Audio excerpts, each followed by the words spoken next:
you have to understand it takes a lot of dedication, discipline, and I think like loving fashion and wanting to be a part of the whole world is going to make things definitely easier. If you want to become a model, I would strongly suggest you watch this video and then make your own informed decision whether this is something that you should be doing or not.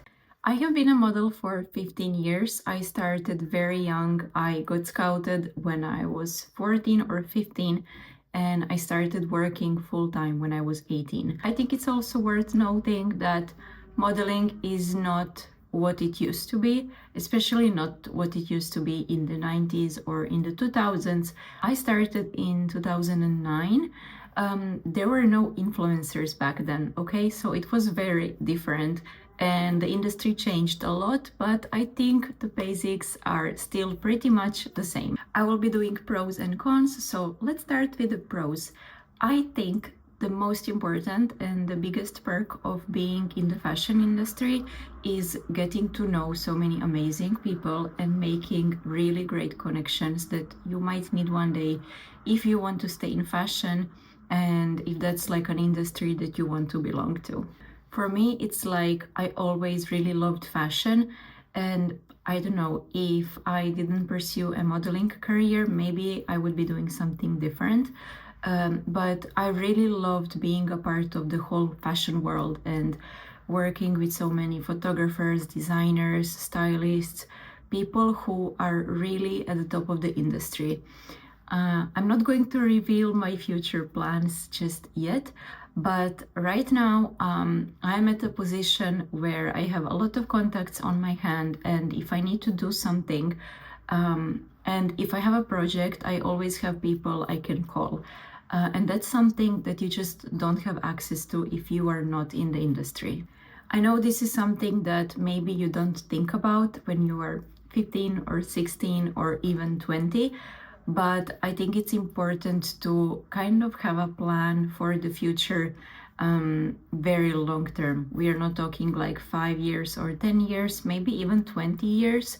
If you generally have an idea that you want to stay in fashion, and on top of that, you have good looks, you have the ability to become a model, then definitely you should do it. Looks is definitely not enough, okay? You have to understand it takes a lot of dedication, discipline, and I think like loving fashion and wanting to be a part of the whole world is going to make things definitely easier, because it is hard, it is a job, it's not fun, and you need to love what you're doing. It's not enough to just have a pretty face. Now let's move on to the cons, and I think this is a very big disadvantage. At least it was for me.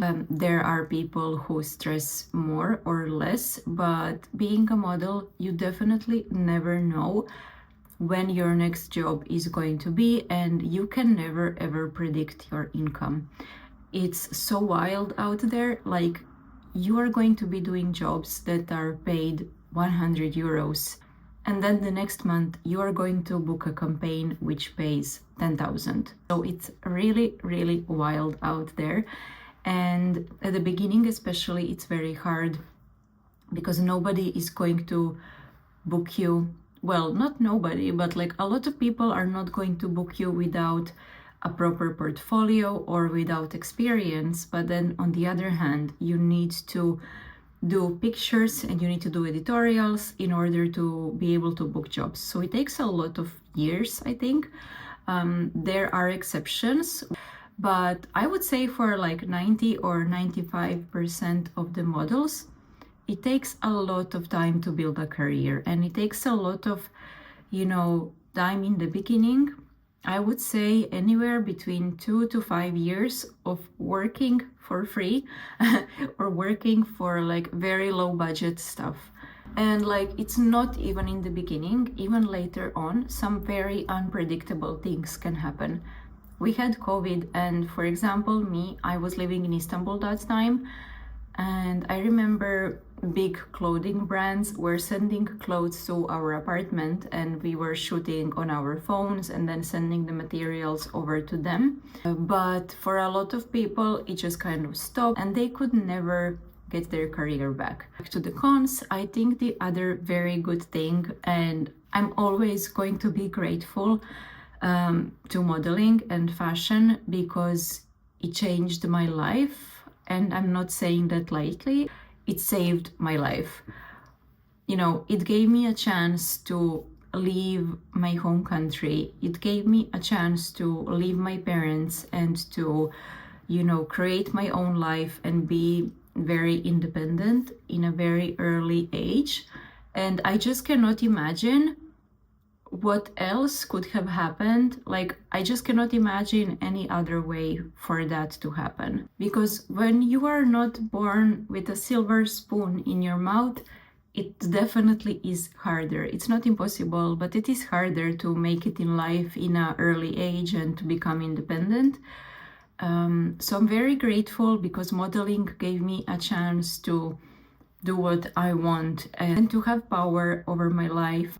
Then there is another kind of negative part with modeling, and I think it comes not only being a model, but if you have success early on in your life, and especially if you are making a little bit more money than your high school friends, or if you kind of make it, but it's not going to stay forever, it gives you this illusion that you are successful, but your success can be taken away any day. It didn't happen to me specifically. I had to suffer a lot before I started making money.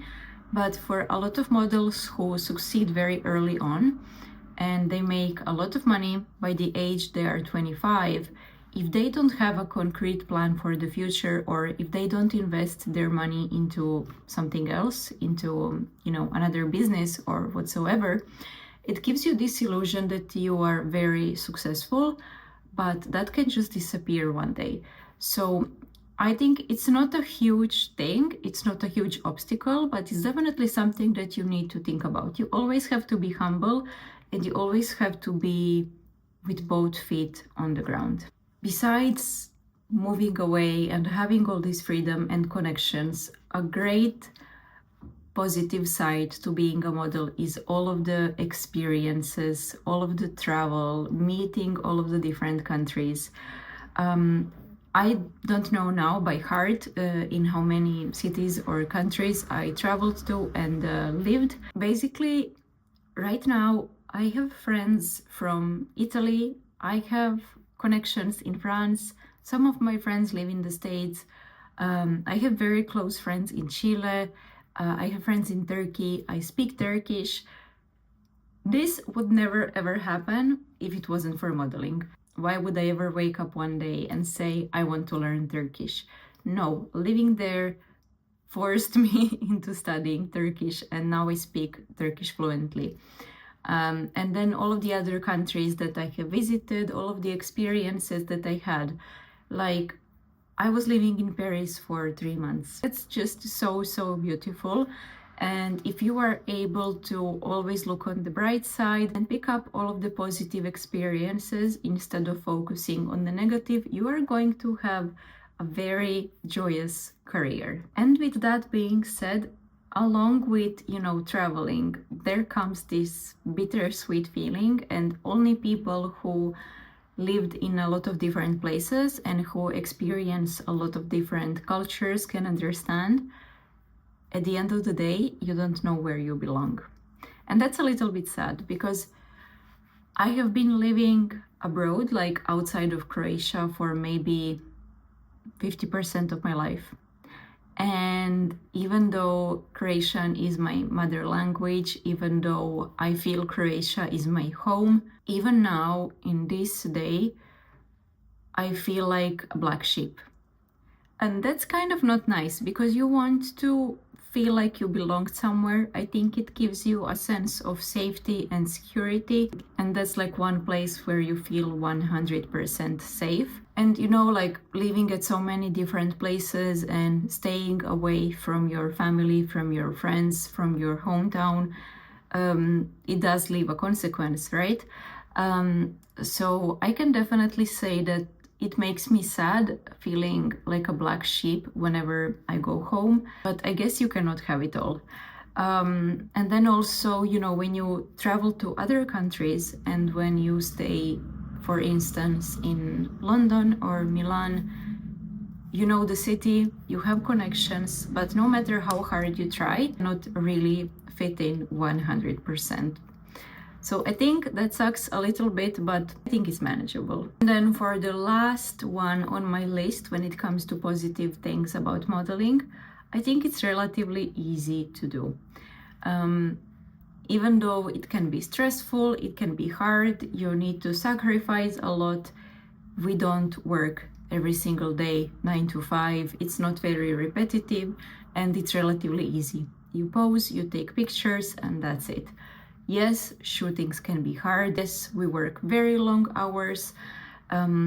You work in winter, you work when it's cold, you work when it's really hot, nobody's asking you anything. But when you really think about it, it's pretty easy and it's pretty easy money. Now back to the cons, and that's where I'm going to wrap this up.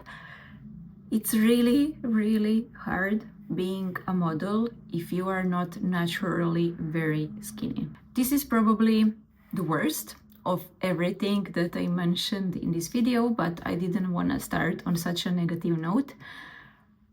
I have been small, relatively small all my life, but I have never been like very, very lean, not like model lean, you know?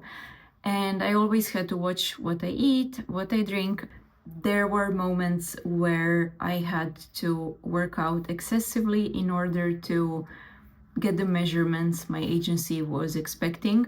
I wouldn't say that I had an eating disorder, but I definitely had an unhealthy relationship with my body and with food. Body dysmorphia, everything that, you know, goes with that. I do not regret, because it didn't leave a permanent damage on my body and I'm totally okay now, but it was hard. I always felt something is wrong with me and I was always questioning, you know, how other girls can be just so skinny without any struggle, and then there is me eating salads and walking 20k steps per day and still not looking like them. So it does damage your mind a little bit. And I think you have to have support. It's good to have a psychologist. It's good to talk to someone. But then I also knew that I wasn't the only one, and a lot of girls were going through the same issues and they all made it. So, you know, that's it for today. These were a little bit unconventional. These are not things that somebody is going to talk about when they talk about modeling. Everybody talks about, you know, how tall you should be, where you should travel, how do you start, how do you get scouted, how much money you make. And I think people have talked about these things a lot, but I think this list was a little bit more niche and a little bit more specific. I can definitely come up with part 2 if that's something you are interested in. Leave your questions and leave your comments below, and I will try and do my best to answer all of them. Do keep in mind that I'm a mother now and my baby is only 5 months old, so I do not have all of the time on my hands like I used to have, but I am quite present online, so I will do my best to answer all of your questions. That's it for today. In the meantime, follow me on TikTok and Instagram, and I will see you in the next one. Bye!